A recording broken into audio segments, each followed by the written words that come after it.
Good afternoon, everyone. And after that very inspiring address by the Chief Minister, where he touched upon various issues, including, very interestingly, saying there's going to be a Dravida Model 2.0.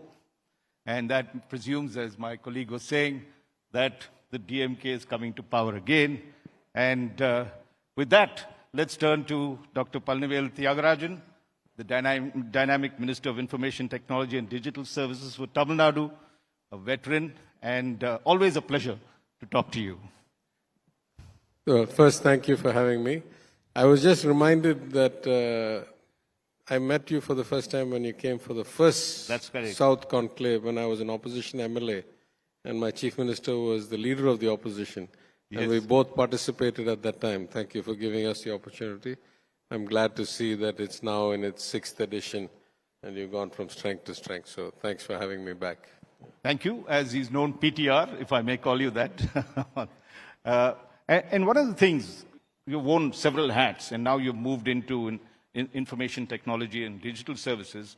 And for the past 2 years, you've been steering a digital transformation of Tamil Nadu, and you've got a citizens first approach. So before we get into this system of looking at skill development and for the future jobs, let's look at what is the big changes you've made in terms of the citizens and service to the citizen through the digital mode, and how different it is. We had Nara Lokesh yesterday come and talk about how he is trying to transform whatever he's doing in terms of WhatsApp and everything else. What is the big difference you brought into this? Well, I think all of us have broadly the same problem, and that is that we need to make the delivery of services more equitable and more efficient and reduce the likelihood of friction through personal interactions. These are broadly the ambitions. Some of this is thrust upon us. If you look at the headcount of overall government employees, it's going in the wrong direction compared to the citizens or the amount of services. Some of it is by integration of various programs and schemes and databases the government has to reduce, leakages, increase efficiencies and so forth. But mostly I think for all of us it is to use the latest technology available and find ways to get the citizens, the services and the, let's take simple things like certificates or a driving license or a ration card or, any of these things which used to be laborious and with forms and all of that, to try and make it as automated as possible. So most of us have an e-service center. Either you can do it online by yourself or you go to one of these e-service centers. After I came, for example, as department, we've expanded the number of e-service centers by some 300%, from 8,000 or 9,000 to 30,000, and make sure that there's one within reach of every human being. Now, like Andhra, we're also in the WhatsApp phase, and we increase the number of services you can get answers to by actually just sending in a WhatsApp message. So it is both a necessity and I think an ambition to increase the quality of the citizen government connect. It is a necessity because the amount of services and the amount of complexity keeps increasing and the number of people keeps going down. And it is a desire and ambition because penetration of the internet keeps increasing. And we think that in every way possible, doing it touchless or faceless, like the income tax does, actually improves outcomes quite a bit. My colleague Pramod Madhav is here, who's Associate Editor for India Today TV, heads the Tamil Nadu Bureau. Pramod, you might have some questions too. I sure do a lot of it, sir. Thank you so much for being here. The one important aspect about Minister Thiagarajan is that, as far as I know, he takes along the ancient tradition along with technology. I'm sure he will agree with that with me. So, sir, I have one question. This is about the artificial intelligence, because you are somebody who always keep thinking way ahead. And Tamil Nadu government, especially the Chief Minister, we just saw him talk about Dravidian model and such. But have you also thought about, as an IT minister, to include artificial intelligence into your governance? Absolutely. I mean, there's two aspects of it. From a governance aspect, it is vital. I've said it many times before. I'm not actually, maybe I'll just take a 60-second segue. I'm not that convinced that artificial general intelligence is upon us yet. All these large language models throw out so much nonsense. Back if there are tech people like I used to be, there's an old adage in the database business says garbage in, garbage out. You can only analyze the data you have. And when you try to analyze everything, you're getting a lot of nonsense data into it, and you're starting to see hallucinations, slop. They have terms for it now, made up judgments, things like that. So you leave those out. But in a narrow way, the state is the holder of the greatest amount of data. By definition, it is all valid data. I have a birth certificate, I know your health records, I know your community, your income, your benefit schemes, etc. And so, even if you say you're doing everything electronically, even a WhatsApp requires somebody to have a smartphone and a data connection. The great luxury of AI is that we can do this by voice.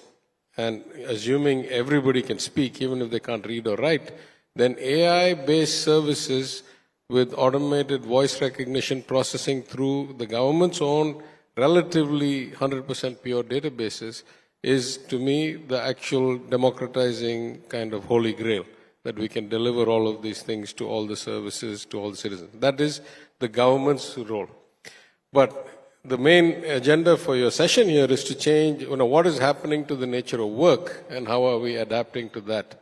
And that, I think, is really the key for a state like Tamil Nadu, because the bulk of our progress over the last century across various governments, across various regimes, has been through a focus on the human element. We have kept the human capital second to none in terms of scale and, let's say, tertiary education enrollment, which is now 50% almost in Tamil Nadu. But that assumes a particular path of life. For example, we graduate almost 2 lakh engineers a year. But if you see for the last 10 years, I would say overwhelming majority of them ended up not doing civil or chemical or mechanical, but doing some kind of software IT job. Those jobs are not going to exist in the future, right? If it's that shallow a tech job that you can basically do it because you have enough engineering, understanding and science and math, that can probably get automated away. So we need to start thinking profoundly about what kinds of jobs will last, what will increase, what will disappear. You've already seen in all of your reports, in the magazine you had an article about the layoffs and the kind of reduced hiring in the base level services. But there will be huge growth in domain experts, in people who will check the ethics of the AI models, who will validate these models, and in areas where we have not yet actually stepped in, like the scale of greening, clean tech, healthcare services, as we have aging populations. Tamil Nadu is actually on the verge of becoming an aging society. So these kinds of places require a lot of human beings. You see, a lot of this is about the socio-political construct. It is not about technology. The best AI models can diagnose much better than most doctors, in fact, probably better than any doctor. But none of us would be comfortable allowing the model to deliver a result to a citizen without somebody taking responsibility for it in a system of licensing of medicine that we have as a society. So I think we need to think a lot. Now, I have something called the ICT Academy in my department, which is one of the best government training entities in IT. It's 15, 17 years old. We have offices in 12 states. We run annual conferences. I was here in this very hall about 2 weeks ago to run one of our annual conferences here. We are working on the kind of lagging edge, because that's this year's graduates, current college students. Where we really need to be thinking about this is starting in elementary school. What are the kinds of things we need to teach our children in an age where what the internet did to knowledge, it democratized it, it made it universally accessible to anybody who had internet connection. AI is going to do to a lot of mundane white-collar jobs. It's going to automate them away.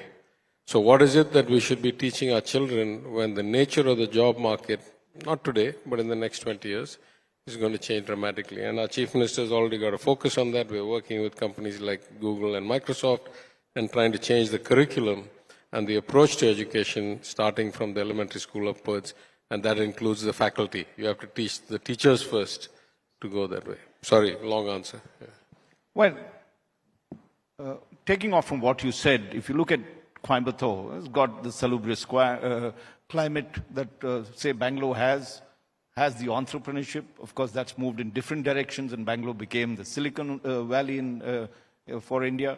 So if Tamil Nadu had to have an alternative, attractive place, one, would you choose Coimbatore? And, skill development is a very important component of that. And how would you encourage startups in tier 2 cities like Coimbatore and around? I would say the great luxury of Tamil Nadu, it's the most urbanized state in the country. So we probably have half a dozen cities that are 1.5 million plus. Urbanization gives you some benefits. It also gives you some costs if you do urban planning less than ideally, which we are facing sometimes. But in some sense, Coimbatore is an ideal location because it doesn't have the natural disaster risk that a place like Chennai has. It has relatively good connectivity. It has a very pleasant climate, as you say, and it's bordering, a neighboring state that also has a good talent pool.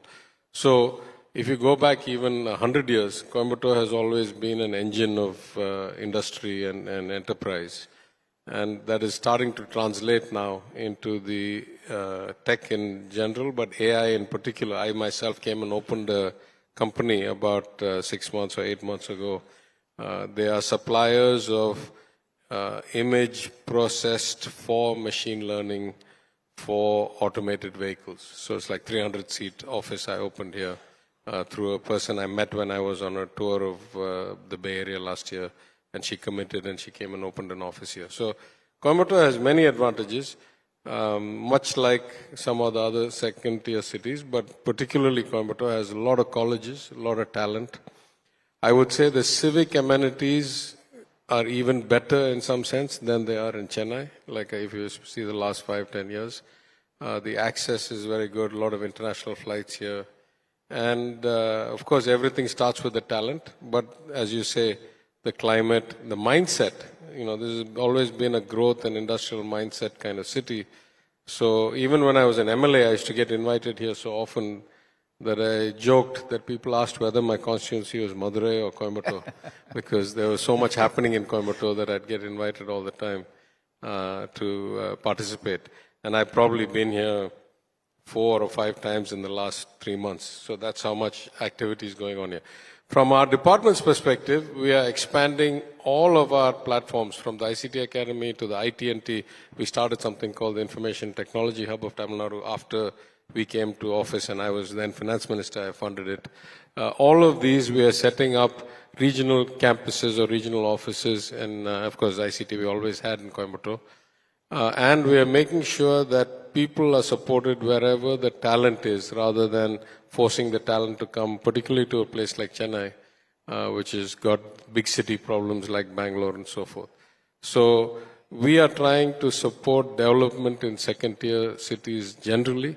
Some second-tier cities are inherently more industrious and better talent equipped than others, and so they get the benefit of it even more. And we have announced, when I was finance minister, I announced this back 2 years ago. We had some problems with it. But 3 integrated high-tech cities. One in Coimbatore was one of them? Yeah, one in Hosur, one in Coimbatore, and one in North Madras. And the one in Coimbatore, we've had some issues with the land because it's too close. It's next to, it's actually Bharatiyar University, kind of northwest Coimbatore. And we've had some issues because of the Hakka regulations and so forth. But the plan for these integrated cities was to compete with the likes of Bangalore or Hyderabad, which have seen a lot greater growth in civic amenities and kind of nightlife and social aspects, which we have not quite kept up with in some ways.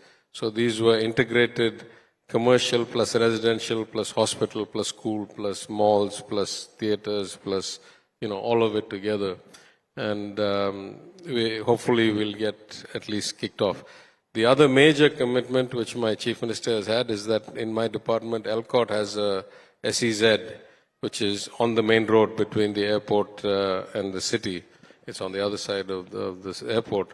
And there we already have a bunch of companies and we have some tidal park, but my chief minister has announced in November that we will have a 3 million square feet AI dedicated IT co-developed with private developers, world-class office space. So we are betting heavily on Coimbatore as a government because the talent pool is here. Yeah. I'm sure Coimbatore, yes. We'll be very happy to hear that. Pramod, go ahead. In fact, I was going to ask you about that because knowing the IT minister's capability, already inquiries are starting about whether we know that the Tamil Nadu Chief Minister has also said that Tamil Nadu Dravidian model is paving the way for whole of India. And we know about the artificial intelligence engines. So is Tamil Nadu also planning, we've seen how Tamil Nadu government is actually planning with various parallel way of working. So does Tamil Nadu government also have any plan, especially PT Thiagarajan, to create an AI engine for the people of the state? Yeah, I think, look, as I say, I think more targeted, call them small language models, if you will, or purpose-built automation. I mean, AI basically is like saying, the machine will learn itself, will program itself, I don't need to do it. So in some sense, the analogy I give is that industrial automation, when I was a factory consultant going back, 1980s in the US or 1990s, we knew that automation was coming.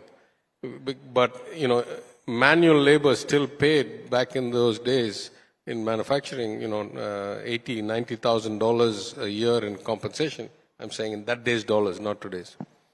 And then it took 20, 30 years and it happened, phase by phase. But now if you go look at a car factory, anybody who's ever been to a car factory, let's say 30 years ago like me, you can't recognize it's like ghost town. The robots can do everything. The flexibility and the cost of robotics and automation has come down so much that there are hardly any human beings left. They just monitor the machines, right? So, and of course, sometimes they go wrong. A friend of mine is big in the dairy business, and I went to he took me out to see his automated ice cream factory.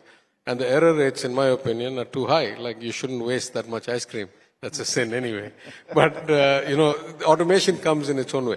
The same thing, I think, is going to happen to technology. I think the more limited your ambition and the purer your data set, the more likely you will go to fully successful voice-based or easiest interface automation through AI. And the government is doing its own preliminary work on that. I would say we have something that it was announced in 2020 or something by the previous government, which is the notion of integrating all the different databases we have with privacy controls, but trying to figure out how we can provide citizen-centric benefits, programs, services instead of department-centric or budget-centric. Right now, in agriculture alone, we probably have like 240 schemes. Incidentally, I have a quick question. When we started doing this exercise, we started tracking how many benefit schemes are there. Like we have Pudumai Pen or, Kalangar, Magalir, Urumetoge, but like those schemes, subsidies or grants or whatever, how many such schemes can we find in the government of Tamil Nadu? Take a guess. I'm not saying we're comprehensive, but let's say after 2 years of effort, how many schemes do you think we have? Pramod, you're more on the ground. Schemes are multiple. I can even say like major pick schemes. Number, 100, 200, 300. Right? Some random, close enough, approximation. I should say at least more than 150, if I'm correct. The last count, we had 565 or something like that, right? Let's give them a warm round of applause for that. We were able to get like 380 of these decent data. Now we start integrating them and we're starting to realize what are complementary, what are overlaps. So back again when I was finance minister, I started a lot of this initiative because we had given a campaign commitment to waive some loans on agricultural loans with gold pledging. It's a long story, not worth going to details, but we got such good outcomes that we decided we'd ramp up, though it was the predecessor government that announced it, had not done anything to it. And now, because it's happening in my department under the Tamil Nadu e-governance agency, we are finding, for example, one family is benefiting from 23 different schemes of the government of Tamil Nadu. We have schemes on the other extreme where in the entire state, only 10 people are benefiting from the scheme. So, the second order benefits we'll get from this, because every government comes and announces some scheme, and then it perpetuates. But, if you every now and then could clean houses. So the data integrity and the automation of beneficiary selection, I think, is the lowest hanging fruit for where AI can basically help us in the governance. One of the things you mentioned with a lot of replacement happening of human capital, So there's a need for a different kind of skilling. Yes. What are you doing on that? We had a session here we talked about, and we saw the gaps that was there in skilling. 90% of our workers are unskilled. Okay, if you're going to skill them, which areas would you now focus and which centers you'd like to really develop in Tamil Nadu? Well, again, it's not my portfolio, but I would say broadly there are three aspects of education and skilling that I think we should be thinking about. The first is, what if the machine is smart enough to learn and program itself? What is it that makes a human different than the machine? Right? And in a way, that is something that we have lost. And I've said this multiple places, it's worth repeating. At one point, education was about making people more humane, more erudite, more thoughtful, more aware of history, more, urbane, better citizens, better human beings. Now we have almost all education is intended to get you to a job and to a salary and to outcomes, right? And so we have lost a lot of things in the process. And actually, if the machine can do a lot of the stuff that you otherwise were going to get educated to do, maybe we should go back to creating more thoughtful, more empathetic, better citizens, better human beings as one aspect of it. Second is, no matter what the machine does, our socio-political, economic construct will require human beings to supervise these machines, to validate the ethics of it, to be the signers to take human accountability. So I would say in almost every field, there will be greater need for deep knowledge, enough to gauge whether the machine is doing its job properly. So it's almost like a return to the basics, right? I'll say it slightly differently. At one point, there was a lament in the US at least that because finance paid so much, the entire cream of the youth was shifting to finance careers through globalization, securitization. There was 100 reasons for it. But bond traders who once used to make 50,000, 80,000 a year and consider having a second job started making 10 million, 15 million a year, and it just drew the talent away from doing any research or medicine or other things like that. That changed after the crisis and a lot of things. The same way, I think the age of AI is going to take away the notion that everybody can be some kind of generic IT service person. And you're going to go back to being specialist at something, at biology, at civil engineering, at, food safety. Something that actually is a real skill other than the marginal efficiency of making the machine do the job better. And so I think all these changes, that's why I say earlier, we'll have to start at the kind of elementary school level. What kind of citizens do we want to have? And what kinds of qualities of humanity will still be relevant if the machine can automate 90% of what human beings used to do. Right. And there's many examples. If you look around the world, there's places where automation has reduced the number of jobs but increased the compensation because they need to supervise the machine. There's places where automation has increased the number of jobs but made them so low level that the per person compensation has come down, meaning it's more like just tick the box. So there's a lot of history on these kinds of analyses, and there's a couple of papers from my old university, from MIT, that has looked into this. And the prognosis is good. There will be more jobs created than destroyed, but there will be a lot of change, and I think we need to adapt for that. Last question, Pramod. We've got a minute. Sir, so quick and fast.